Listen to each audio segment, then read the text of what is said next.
Now at 6, his cries for help gone unanswered until it was too late. From the time James Dean Davis was locked up and then found dead in his cell was less than 24 hours. Tonight, all new insight from the inmate's family and their lawsuit. They settled for more than $1 million with LaSalle County. The documents uncover how jail staff could have prevented his death, but instead investigators say they mocked the sick inmate.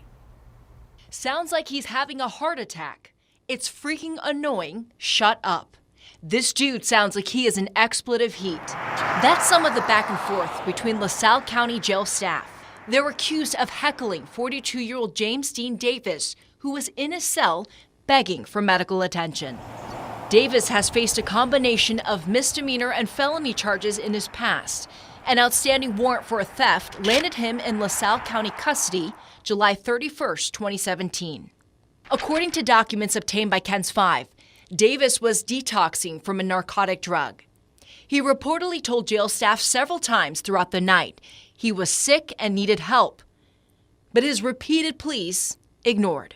The lawsuit says jail staff also failed to properly screen Davis when he was in custody, and if they had done so, they would have realized Davis needed immediate medical assistance.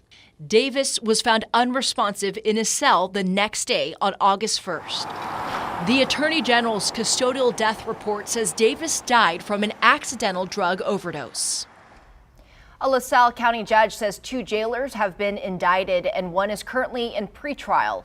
Davis's family did not want to discuss their settlement with us. The sheriff's office has not responded to our request for a comment.